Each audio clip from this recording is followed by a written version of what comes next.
दोस्तों नमस्कार।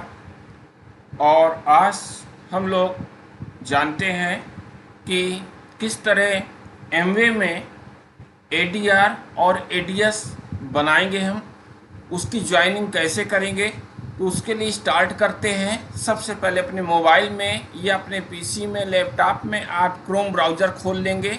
वहाँ पे mwa.in डाल देंगे, टाइप करेंगे तो एमवे की वेबसाइट का होम पेज आपके सामने नज़र आ जाएगा। और इसमें आपको कुछ आइकॉन इस तरह नज़र आएंगे। ऊपर सर्च से प्रोडक्ट है, कैटेगरी यहाँ पे सर्च कर सकते हैं, शॉप प्रमोशंस है, स्टार्ट बिजनेस है। इसके बाद दो आइकॉन आपको और दिखाई दे रहे हैं यहाँ पे, साइन इन और रजिस्टर के। इस चीज़ को आपको गौर करना है।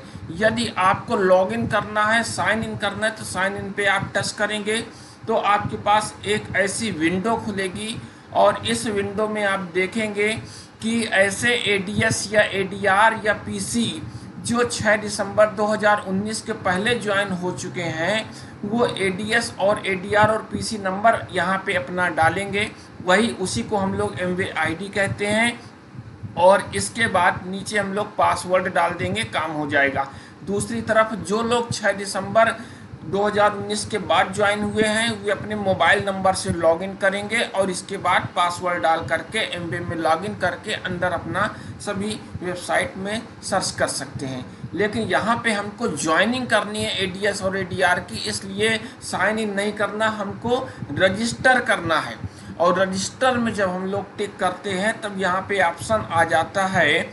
और इसमें एमवे में रजिस्ट्रेशन के लिए दो ऑप्शन यहाँ पे दिख रहे हैं आपको, become an Amway direct retailer के रूप में या आपको एमवे कस्टमर के रूप में। तो यहाँ पे हमको कस्टमर नहीं बनाना, हमको एडीआर बनाना है, एमवे डायरेक्ट रिटेलर बनाना है। तो यहाँ पे हम लोग क्लिक करते हैं रजिस्टर एज एडीआर में। तब यहाँ से एक अगली विंडो खुलती है जिसमें अलग अलग स्टेप बताए गए हैं।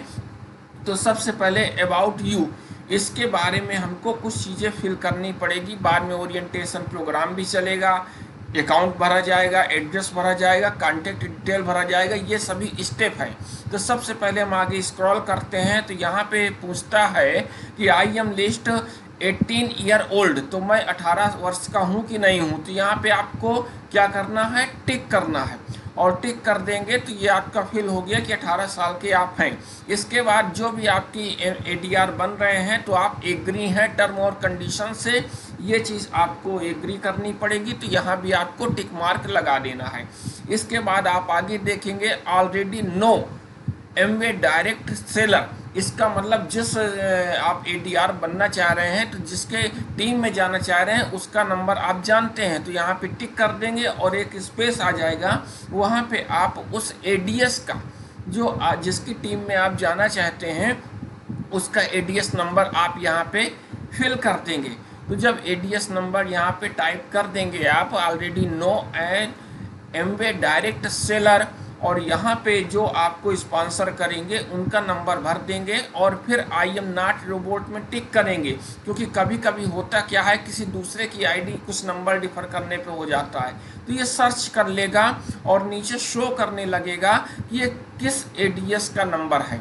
तो यहाँ पे नीचे शो कर रहा है और इसमें दिया गया है प्रमिला शर्मा बांदा। इसका मतलब हम कन्फर्म हो गए कि ये एडीएस नंबर प्रमिला शर्मा बांदा का ही है, ये हमको स्पॉन्सर करेंगी, इनकी टीम में हम जाना चाहते हैं। इसके बाद अगले स्टेप में हम और आगे देखते हैं। तो इसमें सीधे यहाँ पे कुछ नहीं करना आपको कोई भी। और यहाँ क्या क्या चीज़ें आपको चाहिए होंगी, बैंक अकाउंट डिटेल चाहिए होगा, आईडी प्रूफ चाहिए होगा अपलोड करने के लिए, और एड्रेस चाहिए होगा अपलोड करने के लिए। इसके बाद और आगे जब हम लोग बढ़ते हैं तब इसमें यहाँ पे कंफर्म करता है और ये यहाँ पे कंटिन्यू हमको करना है आगे। और कंटिन्यू करने के बाद यहाँ पे एक प्रोग्राम वो चलाएगा और इसमें ओरिएंटेशन प्रोग्राम होगा जिसमें एक वीडियो होगा, लगभग 8.5 मिनट का वो वीडियो होगा। और उस वीडियो में हमें एमवे के बारे में ढेर सारी जानकारी मिलेगी। और ये जब भी ज्वाइनिंग की जाए तो इसको जानकारी को ज़रूर समझना है और देखना है। हमें टर्म कंडीशन और एमवे का प्लान पूरा यहाँ पे दिखाई देगा, लेकिन ये वीडियो स्किप नहीं हो सकता, इसलिए पूरा 8.5 मिनट आपको इसको देखना ही पड़ेगा। तो इसको ये पूरा इसके बारे में डिटेल ये बता रहा है आपको। और इस वीडियो जब तक ये चल रहा है तब तक इसको हम आगे देखते हैं और इसको हम आगे स्किप करेंगे। और ये जब तक ये वीडियो पूरा नहीं हो जाएगा तब तक आगे हम लोग नहीं बढ़ सकते हैं। और यहाँ पे हमारा वीडियो पूरा हो गया, जो ओरिएंटेशन प्रोग्राम था वो हमने पूरा देख लिया। इसके बाद हम लोग नेक्स्ट स्टेप में आगे चलते हैं और आगे चलने पे हमको यहाँ पे देखते हैं कि जो भी ये टर्म और कंडीशन इसमें दिखाई गई है ओरिएंटेशन प्रोग्राम में, वो हम उससे हम एग्री हैं कि नहीं। तो यहाँ पे हम एग्री हैं इस इंफॉर्मेशन से, इसके लिए हमको यहाँ पे टिक करना पड़ेगा। तो यहाँ पे हम टिक करते हैं और टिक करने के बाद इसके बाद हम कंटिन्यू कर देते हैं। अब कंटिन्यू जब करेंगे तब हमको आगे नेक्स्ट विंडो दिखेगी। ओरिएंटेशन प्रोग्राम देखिए ग्रीन हो गया, ये स्टेप हमने पार कर लिया। अब हमारा नंबर आया योर अकाउंट में। तो जब योर अकाउंट है तो यहाँ पे जिस व्यक्ति को एडीआर के रूप में ज्वाइन करना है वो अपना नेम यहाँ पे फिल करेगा। उसमें फर्स्ट नेम, जो भी उसका फर्स्ट नेम होगा उसमें कैपिटल लेटर में अपनी स्पेलिंग यहाँ पे वो इजली फिल कर देगा। और देखिए मैं भी यहाँ पे फिल कर रहा हूँ और एक ये डमी यहाँ पे नेम मैं ले रहा हूँ जिसमें गौसिया फर्स्ट नेम है और मिडिल नेम उसमें नहीं है। यदि ऑप्शनल है हो सकता है तो वहाँ लिख देंगे आप। लास्ट नेम में बानो मैंने लिख दिया। इसके बाद जब ये फर्स्ट नेम और लास्ट नेम लिख दिया तब डीओबी पूछा जा रहा है, डेट ऑफ बर्थ। इसमें आपको डबल डिजिट में आपको करना पड़ेगा। तो 13 मार्च 1980, 13 मार्च 1980। इसके बाद जेंडर में आप फीमेल कर देंगे। इसके बाद अगला स्टेप और आगे देखते हैं। तो पैन कार्ड ऑप्शनल है, यदि हो तो यहाँ पे आप फिल कर सकते हैं। इसके बाद प्रूफ ऑफ आईडी, इसमें डॉक्यूमेंट टाइप। अब यहाँ पे डॉक्यूमेंट कौन कौन से डॉक्यूमेंट आईडी में लग सकते हैं, जिसमें आपके Aadhaar card, voter ID, passport, driving licence, PAN card, इनमें से कोई भी चीज़ होगी वो डॉक्यूमेंट इसमें लग सकता है। तो ईजिली हम लोगों के पास आधार कार्ड उपलब्ध होता है तो आधार कार्ड में टिक कर देंगे और आधार कार्ड नंबर यहाँ पे शो करने लगेगा। तो इसमें जो भी एडीआर बनना चाहता है वो अपना आधार कार्ड का नंबर यहाँ पे फीड कर देगा। तो जो भी आधार कार्ड में 12 अंकों की डिजिट का नंबर होता है आधार नंबर, वो यहाँ पे फीड कर देंगे। तो मैं भी अपनी डमी आईडी में आधार कार्ड का नंबर यहाँ पे फीड कर रहा हूँ। और फीड करने के बाद ये श्योर हो जाइए कि आपके मोबाइल के अंदर या कंप्यूटर के अंदर उसकी फ़ोटो ज़रूर उस आधार कार्ड की कलर फ़ोटो होनी चाहिए, फ़ोटो कॉपी नहीं होनी चाहिए। तो यहाँ पे उसको अपलोड करना पड़ेगा। और अपलोड करने के लिए क्या करेंगे कि अपलोड में डॉक्यूमेंट में जब टिक करेंगे तो वो गैलरी में या अंदर आपको ले आएगा और अंदर की विंडो से आप यहाँ पे ढूंढेंगे कि प्रॉपर तरीके से कौन सा आधार कार्ड में आपको आपकी आईडी लगानी है। अब यहाँ पे ये भी ध्यान रखना है कि वोटर कार्ड में जो भी आपको आधार कार्ड में आईडी लगानी है उसमें जिधर की ओर चेहरा होता है, फ़ोटो आपकी लगी होती है, वही आपका आईडी प्रूफ होता है। इसमें हम लोग बिल्कुल क्लियर तरीके से पता चलता है। दूसरे की हम लोग आईडी पोस्ट कर देते हैं तो फिर रजिस्ट्रेशन कैंसिल हो जाता है। तब हमको जिधर फ़ोटो लगी है उसको हमको टिक करना है और वहाँ से हम लोग जब इसको ओपन करेंगे तो ओपन जैसे ही हम इसको करेंगे इस आधार कार्ड को, तो यहाँ पे ये सीधे सीधे आपका अपलोड डॉक्यूमेंट में चला जाएगा। ये तो यहाँ पे हमने इसको सेलेक्ट कर लिया अपनी आधार की आईडी को, फ़ोटो आईडी को। और इसको कंफर्म करने के बाद इसको एक बार और हम लोग चेक कर लेते हैं, रीचेक कर लेते हैं कि किसी दूसरे की आईडी तो नहीं है। क्योंकि कभी कभी गैलरी में क्या होता है, दूसरे के भी आधार कार्ड बहुत सारे होते हैं और हम लोग की फीडिंग गलत हो जाती है।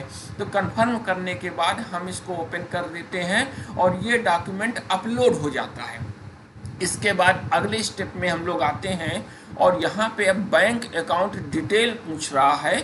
तो इसमें हमको केवल यहाँ पे डॉक्यूमेंट लोड नहीं करना है, आईएफएससी कोड लिखना है। जो भी राष्ट्रीयकृत बैंक होगा उसका आईएफएससी कोड, तो यहाँ भी मैं उसका आईएफएससी कोड फिल कर रहा हूँ। जिसमें एसबीआई की ब्रांच है तो एसबीआई का जो भी हमारे पास आईएफएससी कोड है उसको हमने यहाँ पे फिल कर दिया। और जैसे ही हम यहाँ पे इसको फिल करते हैं वैसे ही ऑटोमेटिक ये सर्च कर लेगा कि कौन सा बैंक है। जैसे आप बैंक के नेम में टिक करते हैं तो ये इसने सर्च कर लिया, देखिए ये स्टेट बैंक ऑफ इंडिया है। अब इसके बाद ये स्टेप आपका यहाँ से IFSC कोड का पूरा हो गया। अब यहाँ पे नीचे देखिए शो कर रहा है, नीचे आते हैं हम स्क्रॉल करते हैं तो अकाउंट नंबर पूछ रहा है। तो जो बैंक अकाउंट नंबर ADR अपना डालना चाहता है उस अकाउंट नंबर को यहाँ पे बहुत ही केयरफुली यहाँ पे आपको फिल कर देना है, क्योंकि एक डिजिट भी यदि आपने गलत फीड कर दी तो समझ लीजिए अकाउंट दूसरे का यहाँ पे सेट हो जाएगा या आपकी ID कैंसिल हो जाएगी वेरिफिकेशन में। इसके बाद कंफर्म करा रहा है यहाँ पे कि कंफर्म अकाउंट नंबर, और इसको आप फिर से कंफर्म कर देते हैं और प्रॉपर तरीके से आपको यहाँ पे अब नंबर भी शो हो रहे हैं अकाउंट नंबर के, इसलिए यहाँ से आप उसको कंफर्म कर सकते हैं कि कोई भी डाउट की कंडीशन नहीं रह जाए। एक एक स्टेप आपको बहुत ही सावधानी से चलना है। और आपने अकाउंट नंबर भी यहाँ पे फिल कर दिया, चेक कर दिया। इसके बाद नॉमिनी डिटेल, यदि आप नॉमिनी किसी को बनाना चाहते हैं तो उसकी डिटेल आप पूरी कर सकते हैं यहाँ पे। और ये यहाँ पे लिखा हुआ है I would like a add nominee. यदि नहीं करना चाहते हैं तो हम आगे कंटिन्यू पे हम आगे क्लिक करते हैं तो कंटिन्यू में नेक्स्ट विंडो हमारे सामने खुल करके सामने आती है। और अब देखते हैं अगली विंडो जो रन करेगी हमारे सामने, उसमें ये हमारे 3 स्टेप पूरे हो चुके हैं। ओरिएंटेशन प्रोग्राम भी हो गया है, अकाउंट भी हमने फिल कर दिया है। अब योर एड्रेस इस विंडो की बात है, तो यहाँ पे एड्रेस आपको डालना है। अब एड्रेस में आपको ये ध्यान रखना है यहाँ पे कि आधार कार्ड में पीछे की ओर जो भी एड्रेस छपा होता है, जैसे भी स्पेलिंग होती है, जो भी एड्रेस होगा हूबहू ऐसा ही आप यहाँ पे फीड करेंगे, अपनी मन से आप चेंज नहीं करेंगे।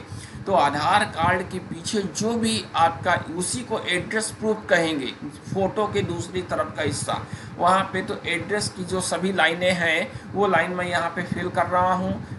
सिटी में बांदा आ गया, पोस्ट ऑफिस भी हो गया, डिस्ट्रिक्ट है, और पिन कोड मेन है, क्योंकि पिन कोड ही मेन होता है जो डिलीवरी एड्रेस होता है या हर तरह के संपर्क में पिन कोड से ही पूरी पहचान होती है। तो पिन कोड हमें उस जगह का सही रखना है और ऑटोमेटिक स्टेट वो सर्च कर लेगा पिन कोड डालते ही, ये यूपी है, उत्तर प्रदेश का है।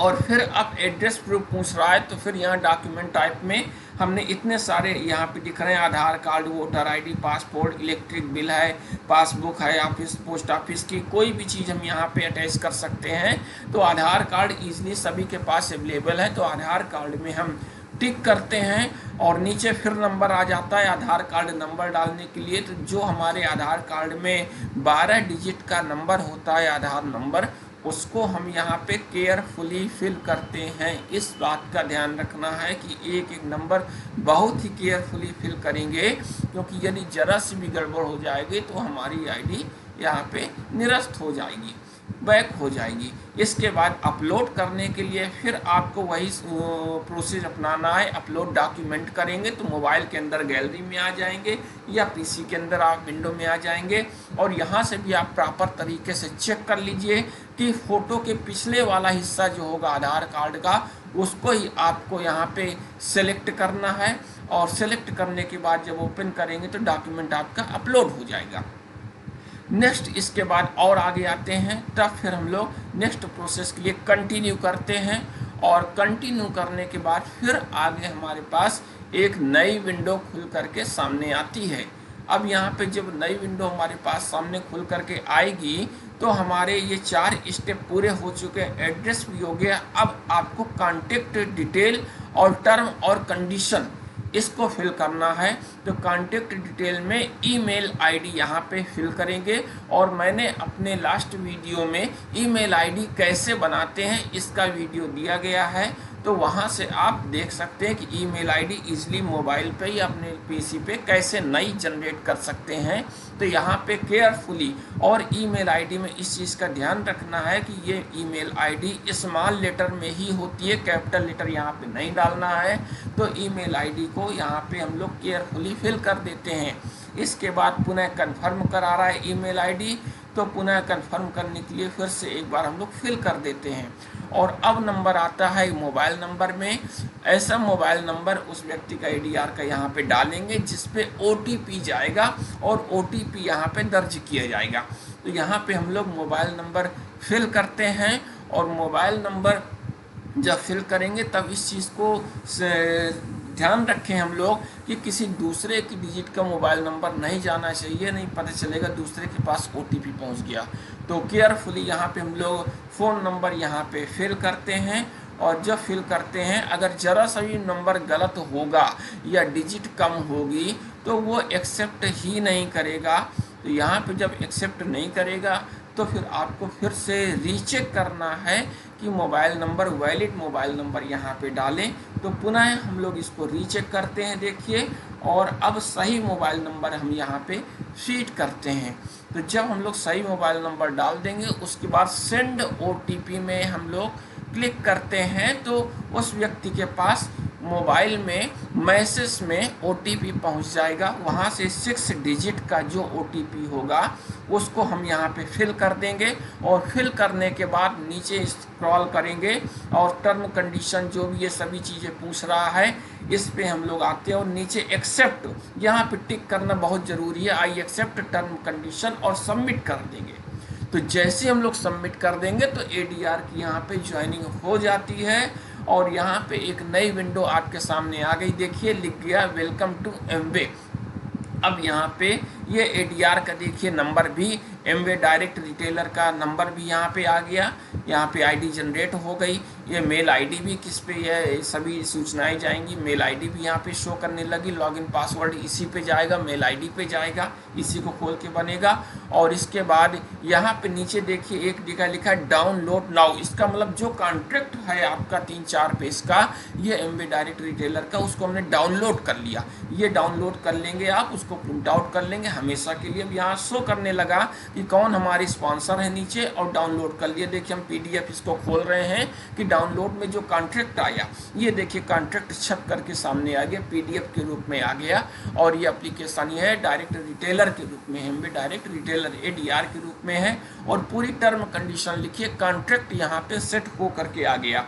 और इस तरह हम बहुत ही आसानी से ADR की ज्वाइनिंग कर सकते हैं। लोग सोचते हैं कि कैसे करेंगे, कहाँ प्रॉब्लम होगी, लेकिन इन स्टेप के कारण से आप बहुत ही जल्दी आराम से डाउनलोड कर सकते हैं।